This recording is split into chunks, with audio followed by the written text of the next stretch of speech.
Привет, YouTube! Сегодня, как и обещал, мы продолжаем изучение тестирования веб-ориентированных приложений. И данный урок будет посвящен HTTP протоколу. Мы поговорим о том, из чего состоит response и request. Также затронем такую тему, как статус-коды, какие версии HTTP протоколов существуют, либо существовали, и еще о некоторых вещах, которые связаны непосредственно с данным протоколом. Для начала давайте разберемся, что же такое протокол. Протокол – это набор правил передачи информации. То есть с помощью протоколов мы регламентируем то, как наша информация будет передаваться в сети интернет. Если мы говорим про HTTP протокол, его полное название – это Hypertext Transfer Protocol. Что же значит протокол прикладного уровня? Существует несколько моделей сетей. Есть модель OSI и модель TCP/IP. TCP/IP – наиболее современная модель, которая сейчас повсеместно применяется в сетях интернет. Модель OSI уже устарела, и в рамках данного урока мы не будем более подробно останавливаться на каждой из этих моделей, однако я расскажу вам то, что необходимо знать для того, чтобы вы понимали, какие вообще протоколы есть, какие уровни есть в этих моделях и к какому из них относится HTTP протокол. Сейчас мы с вами видим две модели, которые я упомянул выше. Это TCP/IP модель и OSI модель. В OSI модели выделяют 7 уровней. В TCP/IP всего 4.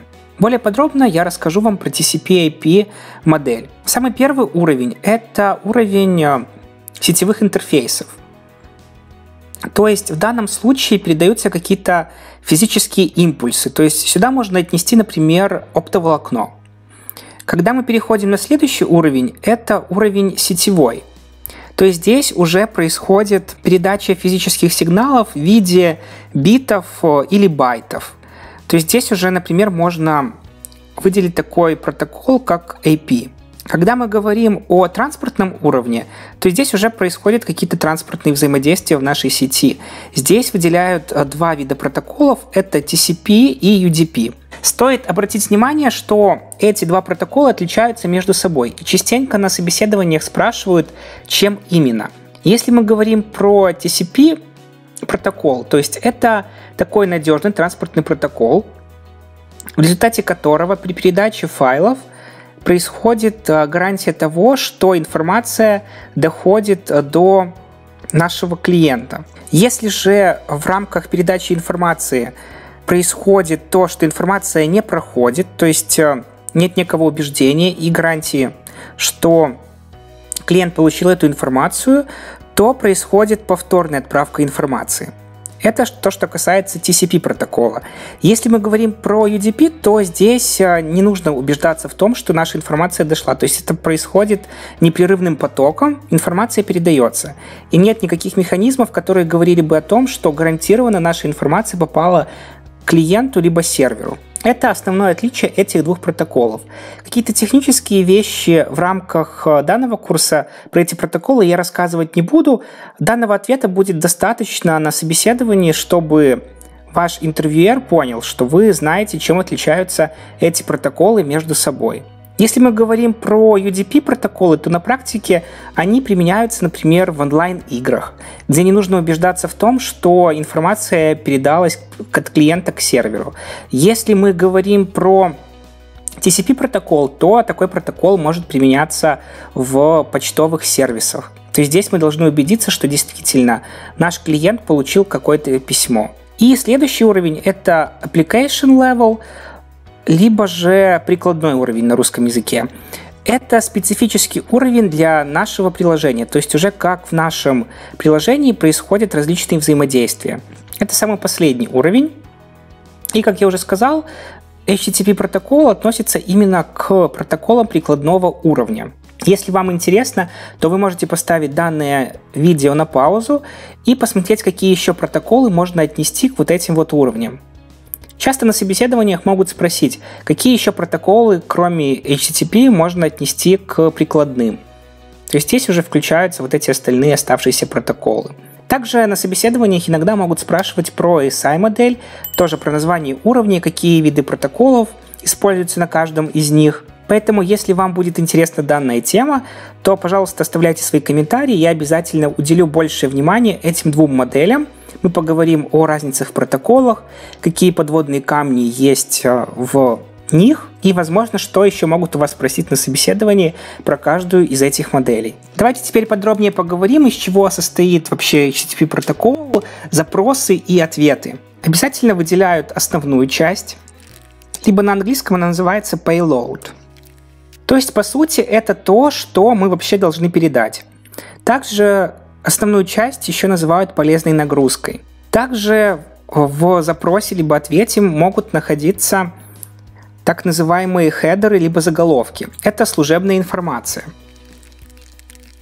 То есть здесь уже описывается то, как наша основная часть, payload, должен передаваться. Если мы говорим про HTTP протокол и вспомним его полное название Hypertext Transfer Protocol, у вас могло закрасться сомнение, что мы должны обязательно передавать гипертекст, то есть какие-то текстовые файлы в полезной нагрузке в основной части. Однако это не так. На самом деле в основной части можно передавать не только текст, можно передавать картинки, можно передавать какой-то код.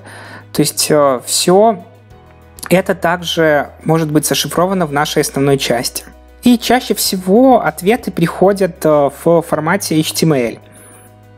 Это такой специальный язык разметки, о котором мы с вами также будем говорить чуть позже на следующих занятиях. Давайте теперь посмотрим на примеры HTTP request и HTTP response, из чего вообще они состоят, какие основные части можно в них выделить и на что вам стоит обратить внимание при вашей подготовке к собеседованиям. Я надеюсь, что все мы с вами помним, чем отличается запрос от ответа. Запрос посылает клиент на сервер, а сервер, в свою очередь, реагирует на запрос и отдает свой HTTP response, то есть ответ. Итак, вот есть два примера нашего HTTP request и HTTP response. Как у нас выглядит HTTP request? Во-первых, у нас указывается метод. Чуть дальше я вам расскажу о том, какие вообще методы бывают.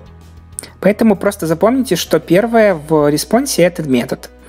Далее идет версия нашего протокола. Опять же, о версиях протоколах мы поговорим в последней части нашего урока. И хост-машина, то есть там, где вообще находится наше приложение, то есть это наш сервер. Также в реквесте у нас содержатся хедеры. Как я уже сказал, это некая служебная информация, которая характеризует нашу основную часть. Она как может быть, так ее может и не быть. То есть эти хедеры не обязательная часть, и они могут отличаться в каждом отдельном реквесте. Также в первой строке может содержаться URL, то есть то, к какому ресурсу мы обращаемся. Если мы говорим с вами про HTTP response, то здесь у нас также содержится информация о версии протокола, также содержится статус-код, то есть статус-код говорит об успешности того, как отвечает нам сервер, то есть может нам ответить он или нет. И каждый статус-код имеет цифровое обозначение и текстовую информацию, то есть, как вы видите, это сам статус-код и статус-месседж. Чуть дальше я расскажу вам более подробнее про статус-коды, какие они вообще бывают, и на что стоит обратить внимание при тестировании именно ответов и запросов на сервер. Дальше у нас содержится дата, когда вообще был отправлен ответ от сервера, информация о сервере и также, опять же, какие-то хедеры, которые характеризуют нашу основную нагрузку. Также здесь обычно ставится пустая строка, и если наш ответ содержит в себе какую-то полезную нагрузку, то дальше идет информация именно с этой полезной нагрузкой. Например, документ в формате HTML. Вот так выглядят HTTP реквесты и HTTP респонсы. Давайте теперь более подробнее поговорим о составных частях каждой из этих сущностей. Во-первых, давайте поговорим о методах. Существует несколько основных методов, которые используются при формировании запросов. Это get и post, самые основные два. Также есть метод put, delete, connect, options, patch, то есть они уже не всегда используются и не являются основными. Если мы говорим про метод get, Вот сейчас он, кстати, у нас указан на нашем примере. Этот метод характеризует именно запросы информации от нашего сервера. То есть наш клиент просто отправляет какую-то информацию и запрашивает ее от сервера. Если мы говорим про метод POST, то здесь уже происходит отправка полезной нагрузки на сервер. То есть у нас содержится вот эта основная часть, payload, например, в теле нашего запроса. То есть это может быть какая-то картинка, либо текст. И мы это отправляем на сервер. Подобным способом также действует метод put, то есть тоже отправляется какая-то информация на сервер, и обычно он используется для того, чтобы у нас создавался какой-то объект на сервере. И есть такой метод, как delete, то есть это удаление данных, опять же, с нашего сервера, либо сервера базы данных. Еще один метод – это connect. Помимо HTTP протокола есть еще такой протокол, как HTTPS. Отличие в этих двух протоколах в том, что HTTPS, он зашифрованный. То есть наша информация попадает на сервер в каком-то зашифрованном виде. Поэтому чаще всего сейчас используют именно HTTPS протоколы, потому что они более надежны, информация зашифрована, какие-то злоумышленники не могут ее получить так просто. Поэтому обязательно обращайте внимание также на это, если, например, используете какой-то ресурс, и чтобы ему все-таки доверять, лучше, чтобы он был написан с использованием HTTPS протокола. Если вы поставите данное видео на паузу, то вы увидите информацию про эти методы, про которые я вам рассказал, как они называются и что вообще каждый метод из себя представляет. Также более подробно о методах мы поговорим с вами на дальнейших уроках, наверное, даже когда будем с вами говорить про тестирование API, потому что знание этих методов, что вообще в них зашифровано, какие есть основные части, какие есть различия, на что стоит обратить внимание при тестировании API, все-таки вот это будет в этом блоке. Пока вам достаточно знать просто их название, что они из себя представляют. Возвращаясь к респонсу, то есть ответу от сервера, я упоминал такой аспект, как статус-код и статус-месседж. Как я уже сказал, эти статус-кода характеризуют успешность нашего обращения на сервер и действительно ли он может дать нам ответ, либо есть какие-то преграды для этого. Как вы видите, статус-кода зашифрованы в числовом виде и существует 5 основных групп. Это сотые, 200, 300, 400 и 500. Каждый из этих типов имеет свое название. То есть сотые – это информационные какие-то сообщения, 200 информационные, 300 это сообщения о перенаправлении, 400 это ошибки на стороне клиента и 500 это ошибки на стороне сервера. Мы не будем подробно останавливаться на сотых ошибках, потому что по сути это просто какие-то информационные сообщения, которые по сути несут в себе смысловой нагрузки. Нас, как тестировщиков, в первую очередь интересуют 200-е статус-кода и 400 и 500, так как они говорят о том, что у нас происходят какие-то критические ошибки. Основной код, который нас интересует в 200-х, это статус-код 200. 200-й статус-код говорит о том, что все прошло успешно как на стороне клиента, так и на стороне сервера.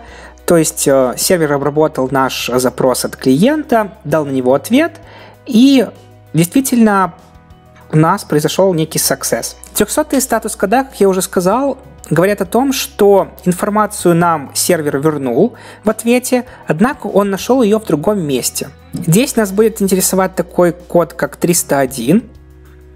То есть клиент обратился к какой-то странице, однако данная страница перемещена и находится по новому адресу.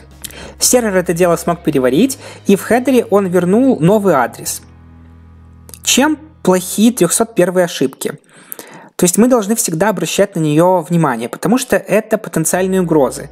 У нас не всегда может содержаться информация о новом адресе нашего ресурса, то есть она может просто когда-либо пропасть, и тогда 301 ошибка может перерасти в более серьезную, например, в 404 ошибку, о ней мы поговорим с вами чуть позже. Поэтому обращайте обязательно внимание на 301 ошибку. Также здесь не указан статус-код 304. Он тоже важный, это код not modified. Как вы знаете, надеюсь, у нас информация о наших сайтах хранится в кэше, то есть локально на нашем компьютере, для того, чтобы в дальнейшем, когда клиент обращался к серверу, не проходила загрузка дополнительных ресурсов, то есть эта информация сохраняется в кэше, информация о нашем сайте, например, какие-нибудь картинки с него, и берет информацию уже с локальной машины. И вот именно 304 код Not Modified говорит о том, что информация в данном сайте хранится в кэше. И в таком случае при запросе на сервер он может вернуть эту ошибку и забрать какую-то полезную нагрузку уже с нашего локального компьютера. Однако он может, в принципе, эту нагрузку и не забирать и заново подгрузить нам какие-то данные с сервера. Это очень хорошо для производительности, если у нас действительно работает кэш, поэтому тоже обращайте на это внимание. И вот мы подходим к самым интересным статус-кодам. Это 400 и 500. Как я уже сказал, 400 – это ошибки на клиенте. Если мы говорим об основных, на которые вам стоит обратить внимание, это непосредственно сама 400 ошибка, которая говорит о том, что запрос не смог быть обработан сервером, он был составлен неверно. И в случае такой ошибки необходимо обязательно скопировать всю информацию о данном запросе в наш баг-репорт. Если вы забыли, как создаются баг-репорты, сейчас вверху появится ссылка, и вы сможете перейти на данный урок. То есть, если мы видим 400-ю ошибку, дальше я вам расскажу, где мы это можем посмотреть, то обязательно в баг-репорт прикрепляем весь наш запрос, чтобы разработчик, получив информацию о данном отчете, о данном дефекте, смог без труда понять, в чем кроется основная причина данного бага. Также здесь не указан такой важный статус-код, как 401. То есть он характеризует то, что мы ввели какой-то неправильный логин и пароль, и тогда наша система ругается. Этот статус-код по-другому называется unauthorized, то есть если мы говорим о его текстовом названии. Статус-код 403 говорит о том, что даже при том условии, что мы ввели правильный логин или пароль, наша система ввела какие-то рестрикшены для нас, то есть есть ограничения. Возможно, у нас не хватает прав для того, чтобы зайти на тот или иной ресурс. Опять же, стоит обращать внимание на это, если, например, у вас в системе есть разные роли, например, просто пользователь, модератор, администратор, и нужно обязательно проверять тот факт, что когда мы вводим пароль и логин, например, пользователя, он не может вносить какие-то существенные изменения в работу нашего сайта. То есть на это мы тоже обращаем внимание. Ну и, конечно, самая распространенная, известная всем ошибка – это 404, когда наш клиент обращается к ресурсу, которого уже нет на сервере. И, конечно же, серверные ошибки, они наиболее критичные. То есть самая основная из них – это 500. Если мы видим эту ошибку, то мы обязательно должны завести баг showstopper, critical, блокер. То есть мы означаем такую severity обязательно. То есть в данном случае что-то произошло на сервере, какая-то фатальная ошибка, которая не позволяет ему ответить на ваш запрос. Поэтому это очень серьезно для нашего программного обеспечения. Это вкратце о статус-кодах.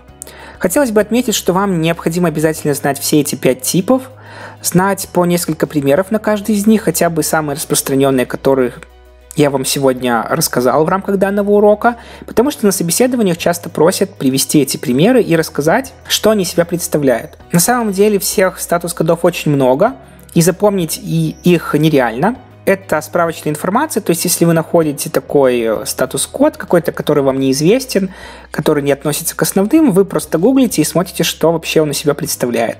Также в некоторых компаниях есть свои кастомные статус-кода, то есть разработчики могут присваивать их каким-то определенным специфическим функциональностям и ответам. То есть, опять же, когда вы приходите на какой-то проект, новую компанию и видите неизвестный для вас код, вы можете, во-первых, узнать это в документации, если она у вас есть на проекте, либо обратиться непосредственно к разработчику и узнать, что он из себя представляет. Это статус-код. И последнее, о чем я хотел поговорить сегодня, это о версиях HTTP протокола.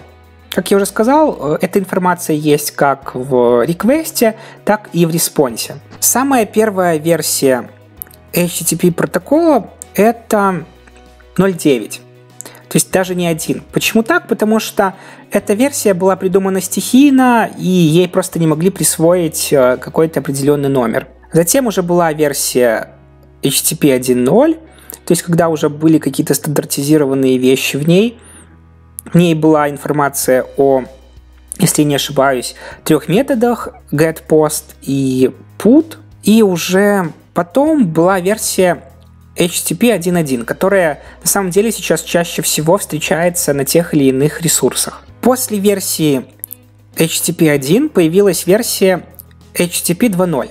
На самом деле изначально данный протокол назывался CDPI, то есть если мы говорим о версии 2.0. Его придумала компания Google для того, чтобы поднять производительность данного протокола, так как уже на этапе современных технологий данный протокол HTTP 1.1 устаревал. Но в дальнейшем все остальные компании его подхватили, поняли, что необходимы какие-то улучшения в версии предыдущей 1.1, и данный протокол взяли, стандартизировали, и теперь он называется HTTP 2.0. У протокола HTTP 2.0 есть неоспоримые преимущества перед HTTP 1.1, поэтому если в вашей компании стоит выбор между этими двумя версиями протоколами, конечно, лучше же использовать 2.0.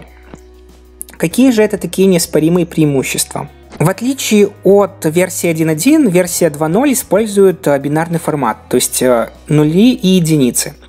Версия 1.1 использует текстовый формат. Как вы понимаете, использование нулей и единиц намного уменьшает количество той информации, которую необходимо передавать на сервер, и серверу передавать обратно на клиент. Текстовый формат имеет здесь свои недостатки, потому что он намного больше места занимает и дольше передается. То есть это очень хорошо влияет на производительность. Второй плюс то, что HTTP 2.0 он быстрее, то есть там происходит сокращение информации, опять за счет того же бинарного формата, и из-за того, что происходит сжатие заголовков наших хедеров. Если мы возьмем HTTP протокол версии 1.1 и изучим различные реквесты и респонсы, которые написаны именно по данному протоколу, то можно обратить внимание, что там часто встречается задваивание заголовков. В HTTP 2.0 такого нет. Основная причина этого то, что HTTP 2.0 является мультиплексированным. То есть, что это значит? Если в версии 1.1 каждый наш запрос, будь то отправка HTML-кода, отправка CSS, отправка JavaScript, они проходят по отдельному TCP-соединению. Если мы с вами вспомним, это транспортный протокол. То есть каждый запрос — это отдельное TCP-соединение. Если мы говорим про протокол версии 2.0, то все эти запросы проходят по одному единственному TCP-соединению. То есть нет такого различия, какую информацию передают они на сервер. Они всегда идут по одному TCP. В версии 1.1, как я уже сказал, этих TCP-соединений будет столько, сколько есть запросов и видов информации, которые мы передаем на сервер и получаем от нее. Опять же, если мы говорим про мультиплексирование, то в версии 1.1 все вот эти вот запросы идут друг за дружкой. То есть, например, сначала мы получаем какую-то текстовую информацию, HTML, затем мы получаем информацию о стилях, CSS, затем мы получаем информацию по JavaScript, по какому-то динамическому обновлению нашей страницы. И вот эти все соединения проходят друг за другом. В версии 2.0 такого нет. То есть у нас есть одно соединение, и информация передается одновременно, как со стороны запроса, так и со стороны ответа от сервера. То есть эти все действия происходят параллельно. Не нужно ждать окончания какого-то определенного вида запроса, а все происходит одномоментно. Это, пожалуй, основные различия этих двух версий протоколов. И вот вспомнил, что хотел вам еще сегодня рассказать, это как мы можем наглядно посмотреть, как у нас происходят запросы, приходят ответы, где мы можем увидеть информацию о версии протокола, статус кода. Поэтому давайте с вами перейдем сейчас в браузер, и я вам покажу, как это можно сделать. Я заранее открыл сайт Onliner. Если вы живете в Беларуси, я думаю, всем известно, что это вообще за ресурс такой. Если же нет, то можете открыть любой сайт, который вам интересен, и провести те же самые операции. Для того, чтобы нам работать с запросами и ответами, необходимо открыть так называемый DevTools, то есть инструменты разработчика уже внутри нашего браузера. Такие инструменты есть во всех известных браузерах, и обычно они открывается после нажатия кнопки F12. Далее мы переходим во вкладку Network и обновляем нашу страницу. Как видите, у нас уже прошли первые наши запросы, и мы получили какие-то ответы от нашего сервера.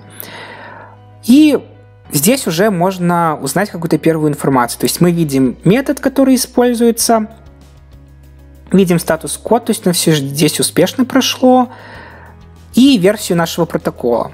Если у вас нет какого-либо из этих столбиков, вы просто нажимаете на правую кнопку мыши и кастомизируете так, как вам необходимо, то есть то, что вас интересует. Когда мы открываем какой-либо из этих запросов,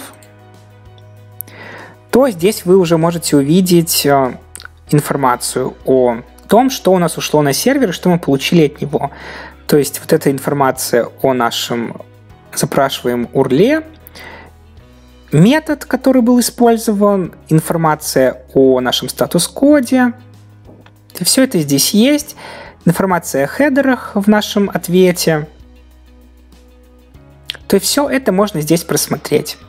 Если же мы видим какие-то ошибки, например, статус-код 404, либо 500-ю ошибку, то тогда мы заводим на это баг. Баг заводится обычно, как мы с вами уже это делали в Jira, либо в Azure DevOps, либо в другой бэктрекинговой системе, либо в Excel. То есть, по-хорошему, вы копируете информацию о нашем реквесте, делаете скрин, обязательно, чтобы на скрине у вас попала именно информация из DevTools, и ко всему прочему вы можете сохранить вот эту всю информацию в специальном архиве, который в дальнейшем ваш разработчик сможет открыть у себя на компьютере и просмотреть всю информацию о респонсах, реквестах, что у вас вообще происходило, когда вы отправляли тот или иной запрос на сервер. Дальше на наших занятиях мы будем более подробно работать с DevTools. Я расскажу вам об основных элементах, блоках, которые есть в данном инструменте. Во всех браузерах они работают аналогично, где-то есть какие-то дополнительные функциональности, ну а мы, скорее всего, будем чаще всего обращаться к Google Chrome и к DevTools, которые есть в данном браузере. Также у этого инструмента есть отлично написанная документация, которую вы также можете прочитать, ознакомиться с ней.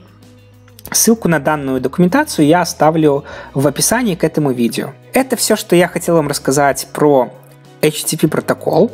Надеюсь, что данная информация немножко внесла в ясность в ваши головы по поводу того, как вообще работает данный протокол, как мы отправляем запросы, что мы получаем от сервера, на что стоит обращать внимание при тестировании. И в дальнейшем на собеседованиях, либо же уже в реальной работе у вас не возникнет вопросов, и вы сможете без проблем понимать, какие есть узкие места в ответах, либо же запросах на сервер. Также хотел бы вам напомнить, что у меня есть телеграм-канал, в котором я выкладываю информацию о том, на что стоит обратить внимание при подготовке к собеседованию на позицию начинающего тестировщика. Уже сейчас там есть несколько статей с полезными ссылками и ответами на самые распространенные вопросы. Также я буду выкладывать туда ссылки на литературу, которую я сам непосредственно читал, когда решился все-таки уйти в сферу IT и стать тестировщиком. И, конечно же, ссылки на мои видео на этом канале и, возможно, то, что я не успеваю рассказать вам в рамках данных занятий. А на этом у меня все. Подписывайтесь на данный канал. Милости прошу к нашему шалашу. Пока!